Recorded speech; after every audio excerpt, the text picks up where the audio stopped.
எல்லாருக்கும் வணக்கம். நான் தான் உங்க விமல் வர்மன் பேசுறேன். தமிழகத்துல சட்டமன்ற தேர்தல் முடிஞ்சு போச்சு.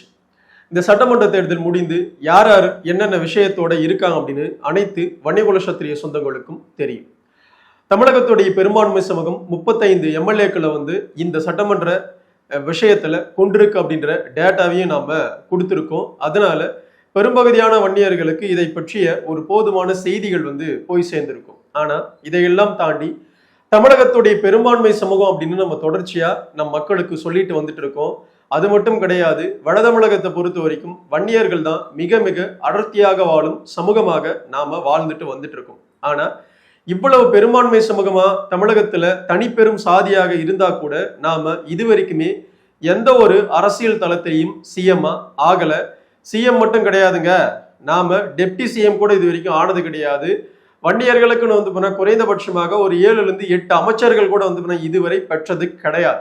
புரியுதுங்களா? அப்படியாப்பட்ட ஒரு சூழலைத்தான் இந்த தனிப்பெரும் சமூகமாக வாழ்ந்துட்டு இருக்கிற வன்னியர்கள் நாம வாழ்ந்துட்டு இருக்கோம். குறிப்பா ஒரு பழமொழி சொல்லுவாங்க, என்ன அப்படின்னா, ஏனைக்கு தாம் பலம் தெரியாம தாமேலே மண்ணு வாரி போட்டுக்குமா. புரியுதுங்களா? அதற்கான பலம் என்னன்னே தெரியாம தாமேல தானே மண்ணு வாரி போட்டுக்குமா. அப்படித்தான் இந்த தமிழகத்தை பொறுத்த வரைக்கும் வன்னியகுல சத்திரிய சமூகத்தை சார்ந்த ஒட்டுமொத்த பேருமே தனக்கான பலம் என்ன, நம் சமூகத்துக்கான பலம் என்ன, நம்மளுடைய வாக்கு வங்கி என்ன அப்படின்ற அடிப்படை புரிதல் கூட எதுவுமே இல்லாம போறவங்களுக்கு வரவங்களுக்கு நினைச்சவங்களுக்கு நினைக்காதவங்களுக்கு அப்படின்னு யாருக்கு வேணாலும் ஓட்டு போட்டுட்டு ஓட்டு போடுற சமூகமா மட்டுமே நம்ம வாழ்ந்துட்டு இருக்குமே ஒழிய தனிப்பெரும் சமூகமா இருந்தும் கூட மிகப்பெரிய ஒரு அதிகார பலத்தோட நாம இன்னைக்கு வரைக்குமே தமிழகத்துல இல்லைன்றதுதான் ஒரு மிகப்பெரிய ஒரு வருத்தமா இருக்கு. குறிப்பா சொல்லணும் அப்படின்னா, தற்பொழுது நடந்து முடிந்த சட்டமன்ற தேர்தலில் பல டேட்டாக்கள்ல மாற்று சமூகங்கள் எவ்வளவு விஷயங்களை எடுத்து சமூக வலைதளங்கள்ல பரப்பிட்டு இருக்கிறாங்க. அப்படி ஒரு விஷயம் பரப்பப்பட்ட இடத்துல தமிழ்நாட்டுல அதிகப்படியான மேஜர் கேஸ்டா அதாவது சாதிகளாக எந்தெந்த பகுதிகளில் எந்தெந்த சாதிகள் சொல்லப்படுது அப்படின்னா, சென்னை பெல்ட்ல வன்னியர்கள் 22% இருப்பதாக சொல்லப்பட்டிருக்கு.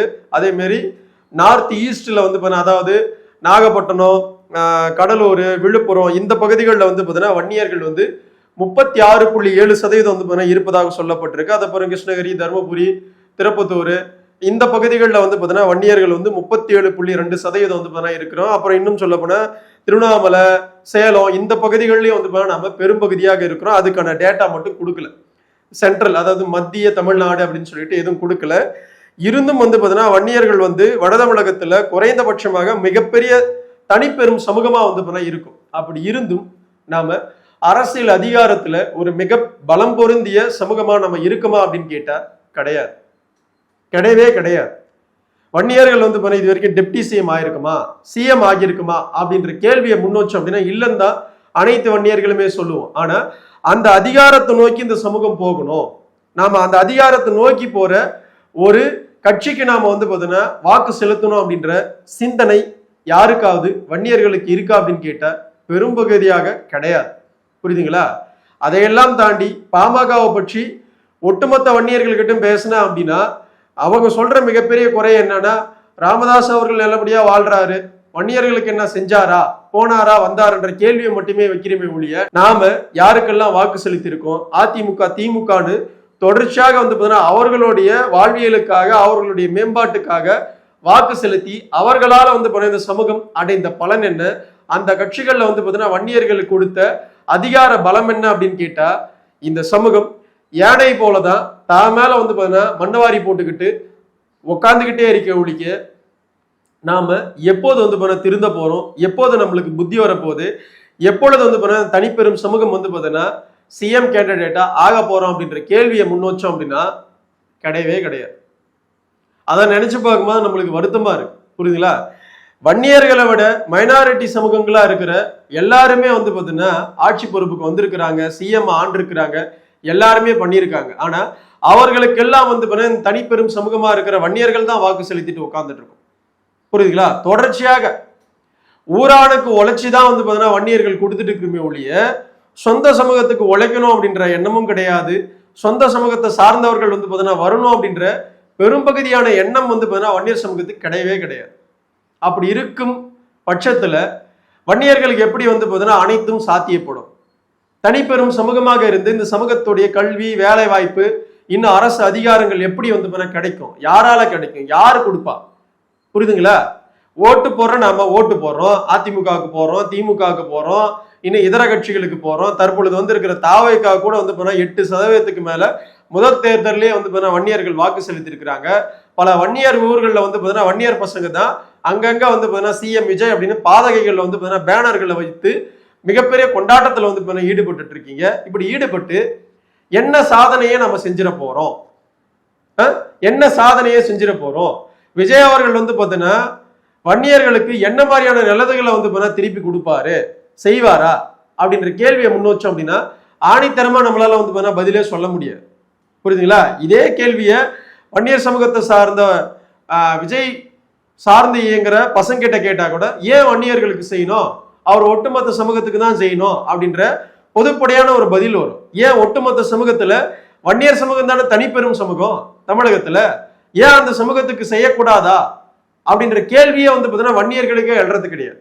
வன்னியர்களுக்கு எழாத பட்சத்துல மாற்று சமூகத்தை சார்ந்தவர்களுக்கு எப்படி எழும் வந்து அந்த கேள்வி? புரியுதுங்களா? அவன் ஒளிஞ்சா போதும், வன்னியர்கள் அழிஞ்சா போதுன்ற எண்ணம் தானே வந்து அனைவருக்குமே வரும்.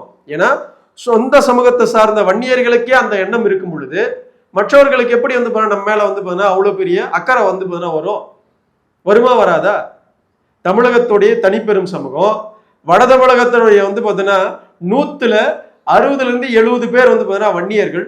இப்படி வந்து பார்த்தீங்கன்னா வன்னியர்கள் அடர்த்தியா வாழ்ந்தும் கூட நமக்கான எந்த ஒரு அதிகார பலமும் இல்லாம, அரசு அதிகார பலமும் இல்லாம இப்படி நாம வாழ்ந்துகிட்டு என்னத்தை நாம சாதிச்சிருக்கோம், என்னத்தை வந்து சாதிக்க போறோம்? சொல்லுங்க பார்க்கலாம். வன்னியர்களுக்கு இனிமேலாவது புத்தி வரணும்.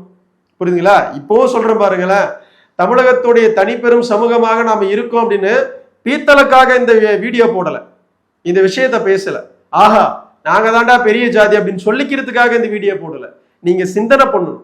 இவ்வளவு பெரும்பான்மை சமூகமா நாம இருந்தும் நமக்கு ஏன் சிஎம் ஆக முடியல? நம்மளால ஏன் வந்து டெப்டி சிஎம் ஆக முடியல? நம்மளால ஏன் வந்து குறைந்தபட்சமாக ஒரு 8 அமைச்சர்களை பெற முடியல? நமக்கான அதிகாரம் வந்து ஏன் இல்லை? எதுக்கு இல்லை? நம்ம யாருக்கு வாக்கு செலுத்துறோம்? யாரை நோக்கி வாக்கு செலுத்துறோம்? வாக்கு செலுத்துற அவங்க வந்து நமக்கான பிரதித்துவத்தை, நமக்கான சமூக நீதியை தராங்களா, கொடுக்குறாங்களா? நம் மக்களுக்கான அடுத்த தலைமுறைக்கான அனைத்து விஷயங்களும் அவர்களால சாத்தியப்படுதா அப்படின்ற சிந்தனை வந்து வரணுமே. 20 வருஷத்துக்கு முன்னாடி இருந்த பெரியவங்க தான் படிக்கல, பெருந்திரளாக படிக்காம வந்து விவசாய பணியில பெரும்பகுதியா வன்னியர்கள் வந்து நில பலம் வச்சுக்கிட்டு அப்படியே வாழ்ந்துட்டீங்க, வாழ்ந்துட்டு போயிட்டாங்க. இப்ப இருக்கிற வந்து தலைமுறை 100ல வந்து 99.9% படிச்சு தானே இருக்கிறீங்க. எல்லாருமே படிச்ச பிள்ளைகள் தானே, படிச்சவங்க தானே. படிச்ச நம்மளுக்கு வந்து இந்த புத்தி வரணுமா வராதா? இந்த சமூகத்தை பற்றிய சிந்தனை நமக்கு வரல அப்படின்னா, அப்படி ஒரு சிந்தனை வந்துச்சுன்னா எப்படி சாதி வெறியில வரும்? என் சொந்த பந்தம், அண்ணன் தம்பி, மாம மச்சான் அரசு அதிகாரத்துக்கு போகணும் அப்படின்ற எண்ணமே நம்மளுக்கு வரல அப்படின்னா, அந்த சுய சிந்தனையோட நம்ம அரசியலோ அரசு அதிகாரத்தையோ நம்ம யோசிக்கல அப்படின்னா நாம எப்படி வந்து முன்னேறுவோம்? நாம எப்படி அடுத்த கட்டத்துக்கு போவோம்? சொல்லுங்க பார்க்கலாம். தமிழகத்துடைய தனி பெரும்பான்மை சமூகம் வன்னியர்கள். ஆனா கவர்மெண்ட் செக்டார்ல போய் பாருங்களேன், வன்னியர்கள் இருக்கவே மாட்டோம், சுத்தமா இருக்க மாட்டோம். அது எப்படி வந்து இந்த சமூகம் இல்லாம இருக்கும்? அப்ப நமக்கான சமூக நீதி, நமக்கான வந்து அரசியல் பிரதித்துவம், அரசு அதிகார பிரதித்துவம் இந்த சமூகத்துக்கு சரியா கிடைக்கலன்னு தானே அர்த்தம். கவர்மெண்ட் அபிஷியல்ஸ்க்கு போங்க, ஹாஸ்பிட்டல்ஸ் போங்க, இன்னும் கவர்மெண்ட் செக்டார்ஸ்ல இருக்கிற அனைத்து துறைகளுக்கும் போங்க, வன்னியர்களை கைவிட்டு எண்ணிடலாம்.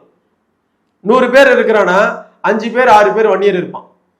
ஆனா தமிழகத்துடைய தனி பெரும்பான்மை சமூகம் குறைந்தபட்சமாக 20-25 பேர் இருக்கணும். புரியுதுங்களா? அவ்வளோ பெரிய அடர்த்தியா வந்து வாழ்ந்துட்டு இருக்க இந்த சமூகம் வெறும் 5 பேர் 6 பேர் தான் இருப்பாங்க. 100க்கு 1000க்கு எடுத்தா 50 பேர், மீதி 950 பேர் மாற்று சமூகத்தை சார்ந்தவர்கள். அவங்களுடைய சமூகத்துக்கான அந்த சாதி மக்கள் தொகையை விட அதிகப்படியாக வந்து அவங்க எல்லாம் இருக்காங்க. இப்ப நாம இல்லாம போனதுடைய விளைவு என்ன? யார் நம்மளை ஏமாத்துறாங்க? யார் நமக்கான வந்து அதிகாரத்தை வந்து மறுக்கிறாங்க அப்படின்னு பார்த்தோம் அப்படின்னா, நாம ஓட்டு போட்டு அரசு அதிகாரிகளாக இன்னும் வந்து எம்எல்ஏ எம்பிஸா வந்து உருவாக்குறல அவங்க தான் வந்து பார்த்தீங்கன்னா இந்த சமூகம் வளரவே கூடாது அப்படின்ற சிந்தனையோட இருக்காங்க. அந்த புத்தி நம்மளுக்கு இருக்கணுமா இருக்கக்கூடாதா? அந்த சிந்தனை நமக்கு வரணுமா வரக்கூடாதா? தமிழகத்துடைய தனிப்பெரும் சாதி அப்படின்னு சொல்லிக்கிறதுல பெருமை கிடையாது, புரியுதுங்களா? அப்படி சொல்லியே நாம நம்மளுடைய அதிகாரத்தை பூரா மைனாரிட்டி ஜாதிகள் அனுபவிச்சுட்டு இருக்கிறாங்க. என்னைக்கு நம்ம திருந்த போறோம்? என்னைக்கு நம்மளுக்கு புத்தி வரும்? என்னைக்கு நம்மளுக்கு போனோம் சுய சிந்தனை வரும்? புரியுதுங்களா? பிள்ளைகளுக்கு நம்ம என்னைக்கு போனோம் இதை பற்றிய புரிதல்களை உருவாக்க போறோம்? எதையுமே கவலையே இல்லாத போன ஒரு சமூகமாக, இதை பற்றிய சிந்தனையே இல்லாத ஒரு தனிப்பெரும் சமூகமாக வன்னியர்கள் வாழ்ந்துட்டு இருக்கிறது எவ்வளவு பெரிய முட்டாள்களாக நம்ம எல்லாம் இருக்கோம் அப்படின்றதுக்கு மிகப்பெரிய போன அத்தாட்சிகளை நாமளே வாழ்ந்துட்டு இருக்கோமே. சுதந்திரம் அடைந்த இந்த இந்தியாவில் தமிழகத்துடைய தனி பெரும்பான்மை சமூகமா இருந்தும் கூட நம்மளால வெற்றி பெற முடியல, அரசு துறையில அப்படின்னா அப்ப நாம எவ்வளவு தூரம் பின்தங்கி இருக்கிறோம். நம்ம இந்த சமூகம் முன்னேறக்கூடாதுன்னு போனா யாரெல்லாம் போனா முயற்சி எடுக்கிறாங்கன்ற ஒரு சுய சிந்தனை இருக்கணும். இல்ல இல்லாமத்தான் போறவனுக்கு வரவனுக்கு நின்னவனுக்கு படுத்தவனுக்கு அப்படின்னு எல்லாருக்குமே போனா வாக்கு போட்டுட்டு நேரா போனா பாமகவை மட்டும் கேள்வி கேட்கிறோம். பாமக வன்னியர்களுக்கு என்ன செய்தது? ராமதாஸ் தான் கோடி கோடியாக வச்சிருக்கிறார், அன்புமணி தான் கோடி கோடியா வச்சிட்டு இருக்கிறார், வன்னியர்களுக்கு அவர்கள் என்ன செய்தார்கள் அப்படின்னு யாருக்கோ ஓட்டு போட்டு கேள்வி மட்டும் போன சொந்தக்காரனை பார்த்து கேட்டுட்டு இருக்கோம். அடுத்தவன் பொழைச்சா நம்மளுக்கு பொறாம வர மாட்டேங்குது. அவனை மேலே ஏற்றி விட்டுட்டு அவன் எப்படியோ பொழைக்கிட்டு விட்டுட்டு வந்துடுறான். ஆனா சொந்த சாதிகாரம் பொழைச்சா எப்படி அவன் பொழைக்கலாம்? எப்படி அவன் எனக்கு செய்யாம போன பொழைக்கலான்ற கேள்வியை கேட்கிறோம். எவ்வளவு பெரிய முட்டாள்களை நாம எல்லாம் வாழ்ந்துட்டு இருக்கோம் பாருங்களா. மற்ற மாநிலங்கள்ல எந்தெந்த சமூகங்கள் தனிப்பெரும் சமூகமா இருக்கோ அவங்க எல்லாருமே போனா முதல்வர்களாக ஆட்சி புரிஞ்சுட்டாங்க. எல்லா இந்தியாவில் இருக்கிற அனைத்து மாநிலங்கள்லையுமே தமிழகத்துல மட்டும்தான் பார்த்தீங்கன்னா வன்னியர்கள் தனிப்பெரும் சமூகமா இருந்து நம்மளால ஆட்சி பொறுப்புக்கே வர முடியல. இனிமேலும் வர முடியாது. சிஎம் கேண்டிடேட்டு ஒட்டுமொத்த வன்னியர் பசங்க பூரா இப்போ ஒரு மனநிலையோட வாழ்ந்துட்டு இருக்கிறாங்க. என்ன அப்படின்னா விஜய் தான் இன்னும் ஒரு 10-15 வருடங்களுக்கு முதல்வர் அப்படின்னு. அப்போ அவ்வளவுதான், கூப்புல உட்காருங்க. இன்னைக்கு 35 வயசு இருக்கிறவங்க 50 வயசு 60 வயசு ஆயிட போகுது. இப்ப இருக்கிற இளைய தலைமுறை 17, 15, 18, 20 வயசுல இருக்கிற முறை விஜய் பின்னாடி போக போறீங்க. இன்னும் ஒரு 10-20 வருஷத்துல 40 வயசு உங்களுக்கு ஆக போகுது. ஆகுமா ஆகாதா? அப்ப அத்தனை வருடங்கள், இன்னும் 20 வருடங்கள் இந்த தலைமுறை எந்த ஒரு அரசு அதிகார பலமும் எந்த ஒரு அரசியல் பலமும் இல்லாமத்தான் நிக்க போகுது. கண்டிப்பா நிக்க போகுது, புரியுதுங்களா? ஏன்னா இந்த சமூகத்துக்கு தான் சொந்தக்காரனை நம்புறதுக்கான நம்பிக்கையே இல்லையே. பொழைக்கட்டும், சொந்தக்காரனா இருந்தாலும் அண்ணன் தம்பி மாமா மச்சானா இருந்தாலும் பிழைச்சிட்டு போட்டோம் அப்படின்ற எண்ணம் சுத்தமா கிடையாது. எல்லாம் சுயநலவாதிகளா மாறிட்டீங்க. சுயநலவாதிகளா மாறிட்டோம் அப்படின்னா கட்சிகளுக்குள்ள நம்ம சுயநலவாதிகளாக தான் இருப்போம். பா அவன் அதிமுக காரன், பா அவன் திமுக காரன், பா இவன் தாவேக காரன், இவன் பாமக காரன், இவன் பாஜக காரன். சொந்தக்காரனே யோசிக்க மாட்டீங்க நீங்க. கட்சிக்காரன் அவன் எதிரிகளாக மட்டுமே நாம சொந்தக்காரனை கூட பார்த்துட்டு இருக்கோம், புரியுதுங்களா? அப்ப எவ்வளவு பெரிய முட்டாள்களாக இந்த சமூகம் வாழ்ந்துட்டு இருக்கு. நம்மளை எப்படி பார்த்தீங்கன்னா அரசியல் ரீதியாக பிளவுபடுத்தி இருக்காங்கன்ற சிந்தனை நம்மளுக்கு இருக்கணும். தமிழகத்துடைய தனிப்பெரும் சமூகமாக இருந்தும் கூட நமக்கான அரசியல் அதிகாரங்கள் இல்லாம போறது அடுத்த தலைமுறைக்கான பார்த்தீங்கன்னா கேள்விக்குறியாதான் மாறும். அடுத்த தலைமுறைக்கான எந்த ஒரு அதிகாரத்தையும் நம்மளால கொடுக்க முடியாது, புரியுதுங்களா? பிள்ளைகள் படிச்சு போனா தனித்தனியா அவன் போனா சாதிச்சுக்கிட்டா மட்டும்தான், புரியுதுங்களா? அது சாத்தியப்படுமா அப்படின்னு கேட்டா சாத்தியப்படாது. 100ல் 10 பிள்ளைகள் போனா அப்படி வெற்றி பெறும். மீதி இருக்கிற 90 பிள்ளைகள் போனா அப்படி வெற்றி பெறுமா அப்படின்னு கேட்டா கிடையாது. அப்ப அந்த 90 பிள்ளைகளுடைய பேக் போனா போனா நாம தான் இருக்கணும். நாம தான் பின்னாடி இருந்து போனா அவங்கள வழிநடத்தணும். வழிநடத்தணுமா இல்லையா? 10 பிள்ளைகளுக்காக போனா 90 பிள்ளைகளை நாம விட முடியுமா? எது போனா அதிக சதவீதம்? 90 பிள்ளைகள் தானே. அப்ப அந்த சிந்தனை போனா வரணுமா இல்லையா? 10 பிள்ளைகள் போனா மிகப்பெரியதாக வெற்றி பெற்றாங்க அப்படின்னா மீதி இருக்கிற 90 பிள்ளைகளுடைய வாழ்வு நாம தான் பார்த்தீங்கன்னா பாதுகாக்கணும். அதற்கான அரசியல் அதிகாரத்தை நாம தான் போனா சரியா அந்த பிள்ளைகளுக்கு போனா கொடுக்கணும். கொடுக்கணுமா கொடுக்க கூடாதா?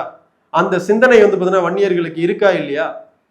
இருந்து நீங்க அடுத்தடுத்த பார்த்தீங்கன்னா தேர்தல்களில் இருந்து அனைத்து விஷயங்களும் இந்த சமூகம் பார்த்தீங்கன்னா ஒற்றுமையோட சிந்திக்கணும் அப்படின்னு ஒட்டுமொத்த வன்னியர்களுக்கும் இவ்வளவு சொல்லிக்கிறேன், புரியுதுங்களா? எனக்கெல்லாம் பல வருத்தங்கள் இருக்கு. இருந்தும் இந்த சமூகம் இன்னும் புரிதலற்ற ஒரு சமூகமாகவே வாழ்ந்துட்டு இருக்கோம். அப்படி வாழ்வதனால, அப்படி இருக்கிறதுனால எந்த ஒரு பயனையுமே இந்த சமூகம் பெறாது. மனசுல வச்சுக்கோங்க. அவ்வளவுதான் விமலவர்மன் சொல்லுவார். நன்றி, வணக்கம். வாழ்க வளர்க வன்னிய பெருங்குளம், வாழ்க வளர்க வன்னியகுல சத்திரிய சமூகத்தின் பண்பாடும் கலாச்சாரமும் வரலாறும் மற்றும் வன்னியகுல சத்திரிய சமூகத்துடைய சத்திரிய தினமும் மேலும் அடுத்தொரு நல்ல காணொலியில் உங்களை நான் சந்திக்கிறேன்.